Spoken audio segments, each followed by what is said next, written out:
Aula 8. Cristologia e Paracletologia, Jesus Cristo e o Espírito Santo. Seja bem-vindo ou bem-vinda a mais uma aula do Instituto de Teologia Saudável, o seu curso gratuito de teologia. Que alegria ter você aqui, estudando a Palavra de Deus de forma séria, progressiva e acessível. Hoje vamos dar continuidade ao nosso percurso pelo maravilhoso universo da teologia cristã.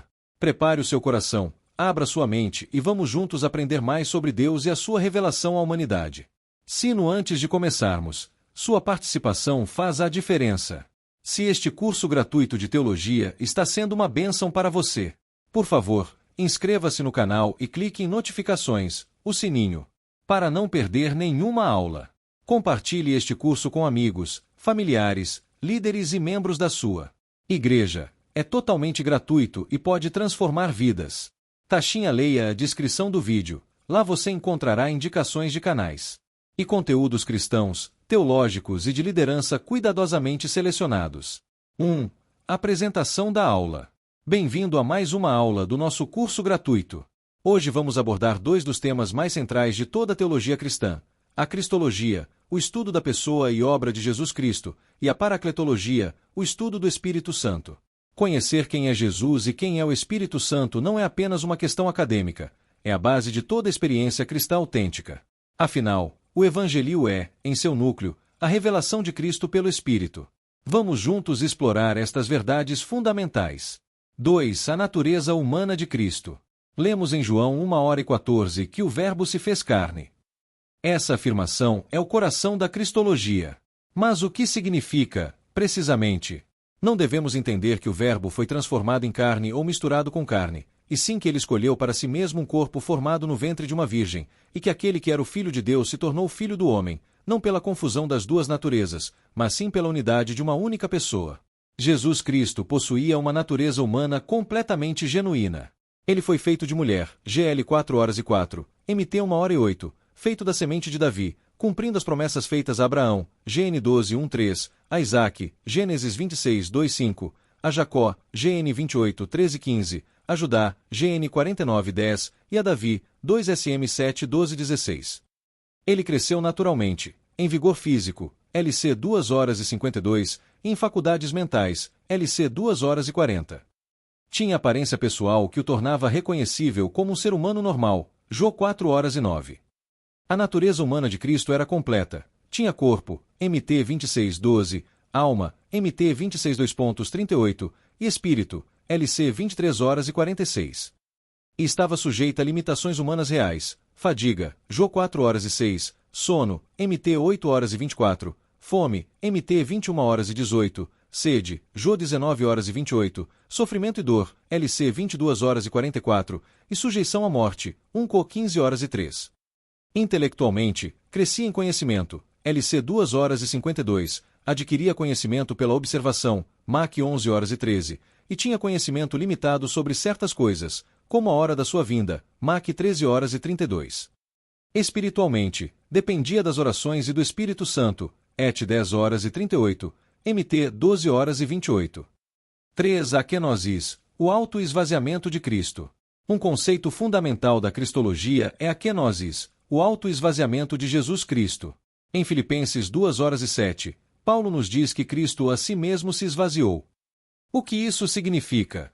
Na kenosis, Jesus pôs de lado o uso independente de seus atributos divinos. Ao fazê-lo, porém, não se despiu da sua natureza divina, não houve autoextinção. Seu ser divino não se tornou humano, sua personalidade continuou a mesma, e ele reteve a consciência de ser Deus, Jô 3h13.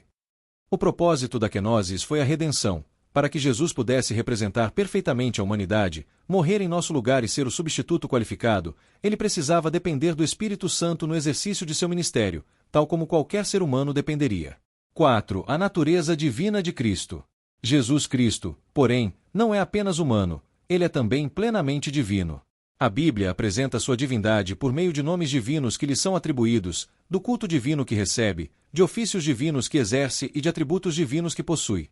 Os nomes divinos de Cristo incluem Deus, João 1h01, João 1h18, Jô 20h28, RM 9h05, Twitter 2h13, HB 1h08, Filho de Deus, MT 8h29, 16h16, Alfa e Ômega, AP1 8 17, 22 horas e 13, o Santo, Et 3 horas e 14.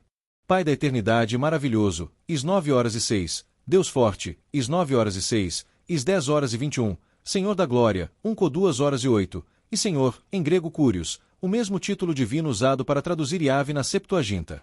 Os atributos divinos de Cristo: onisciência, Jô 1 47 e 51, Jô 10 horas e 15, CL 2 horas e 3, onipresença, Jô 3 horas e 13, 14 horas e 23, MT 28 20, F 1 hora e 23, onipotência, MT 8 26,27, MT 28 18, HB 1 hora e 3, AP 1 hora e 8, eternidade, Jô 8 horas e 58, 17 5,24, CL 1 hora e 17, HB 1 hora e 8, 13 horas e 8, AP 1 hora e 8, IS 9 horas e 6, MQ 5 horas e 2, autoexistência, Jô 1 2, imutabilidade, HB 1 hora e 11, 13 horas e 8, e santidade, ET 3 horas e 14, LC 1 hora e 35, HB 7 horas e 26, AP 3 horas e 7. 5. A unipersonalidade de Jesus Cristo. Ficou demonstrado que Jesus Cristo possui duas naturezas, a divina e a humana. Contudo, embora tenha duas naturezas, ele não possui duas personalidades ou pessoas, uma divina e outra humana, mas uma só pessoa. Jesus Cristo é uma só pessoa em duas naturezas distintas, porém unidas. Essa é a formulação clássica da cristologia ortodoxa, estabelecida no Concílio de Calcedonia em 451 d.C. Isso é o que torna Jesus Cristo único em todo o universo. Ele é verdadeiro Deus e verdadeiro homem, não meio Deus e meio homem, não Deus disfarçado de homem, não homem elevado à condição divina. É a plena divindade e a plena humanidade unidas de forma perfeita e misteriosa em uma única pessoa. 6. Paracletologia, o estudo do Espírito Santo. Passamos agora à paracletologia, o estudo do Espírito Santo. O nome paracletologia é formado pelas palavras gregas paracletos, que significa ajudador, consolador, advogado, e logia, que significa estudo, doutrina. A paracletologia estuda de forma sistemática tudo o que se refere ao Espírito Santo, chamado por Jesus de o Consolador. A paracletologia divide-se, na Bíblia, em dois períodos. No Antigo Testamento, as atividades e manifestações do Espírito Santo eram esporádicas, específicas e em tempos distintos. No Novo Testamento, a partir do dia de Pentecostes, suas atividades se concretizaram de maneira direta e contínua através da Igreja. No ET, o Espírito Santo se manifestava em circunstâncias especiais. No NT, veio para morar nos corações dos crentes e enchê-los do seu poder. 7. A deidade do Espírito Santo. O Espírito Santo é Deus. Esta é uma afirmação fundamental da teologia trinitária. Sua deidade é comprovada tanto nas Escrituras quanto na experiência da Igreja. Em Atos 5, 3, 4, quando Pedro confronta Ananias pelo engano, diz que ele mentiu ao Espírito Santo, e logo acrescenta: não mentiste aos homens, mas a Deus. A equação é direta. Mentir ao Espírito Santo é mentir a Deus. A deidade do Espírito Santo está implícita na do Pai e do Filho. Ela é a mesma nas três pessoas, não se separa, mas pertence à mesma essência divina do único Deus. Os atributos divinos do Espírito Santo confirmam essa afirmação: onipotência. Todo poder que há no universo tem sua origem em Deus, e o Espírito Santo opera com esse poder, realizando milagres e prodígios. RM 15 horas e 19. Onisciência. O Espírito Santo tem total conhecimento de todas as coisas, sabe tudo acerca de si mesmo e do que criou. Ninguém pode esconder dele coisa alguma. SL 139, 2,11,13, 1RS 8 horas e 39, Júnior 16 horas e 17. Onipresença. O Espírito Santo está presente em toda parte. Sua presença é total em cada lugar onde estiver. SL 139, 710. 8. Os nomes do Espírito Santo. Os nomes do Espírito Santo nos revelam muito sobre quem ele é e como ele opera. Entre os principais nomes estão Espírito de Deus ou Espírito de Yahvé, que indica sua origem e sua relação íntima com o Pai e com o Filho. Espírito de Cristo, que acentua sua união com Cristo, sendo ele a vida de Cristo em nós, trazendo os frutos de Cristo e revelando os mistérios de Cristo. RM 8 horas e 9, FL 1 hora e 11, Jô 14 horas e 16.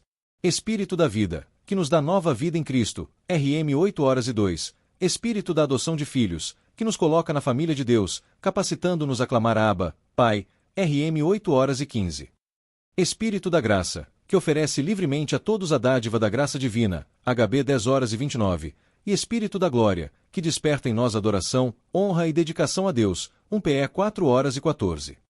9. O batismo no Espírito Santo. Um tema de grande relevância prática é o batismo no Espírito Santo. É importante distinguir dois aspectos da obra do Espírito na vida do crente: ser cheio do Espírito e ser batizado no Espírito. Todo cristão recebe o Espírito Santo no momento da conversão e pode ser cheio dele sem necessariamente ter a experiência específica do batismo no Espírito Santo. O Espírito Santo nos convence do pecado, João 16:08, habita em nós, 1 Cor 6:19, e nos cela, F1 13,14. A Escritura exorta, enchei-vos do Espírito, F 5:18. O batismo no Espírito Santo é uma obra distinta e à parte da regeneração. Jesus, antes de ascender ao céu, ordenou aos seus discípulos que não começassem a testemunhar até que fossem revestidos de poder do alto, LC 24:49, Et 1 4 5 8. O batismo no Espírito Santo outorga ao crente ousadia e poder celestial para realizar grandes obras em nome de Cristo.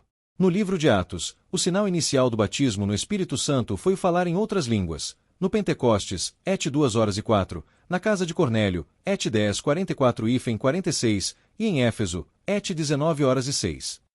10. Síntese da aula. Nesta aula, estudamos dois pilares fundamentais da teologia cristã: a cristologia e a paracletologia. Aprendemos que Jesus Cristo é verdadeiro Deus e verdadeiro homem, uma única pessoa em duas naturezas distintas. E que o Espírito Santo é Deus, a terceira pessoa da Trindade, que habita nos crentes, o cheio de poder e os conduz a uma vida de santidade e testemunho. Na próxima aula, abordaremos a doutrina da Trindade de forma mais completa, estudando como essas três pessoas divinas se relacionam entre si e como essa relação é revelada nas Escrituras. Até a próxima aula!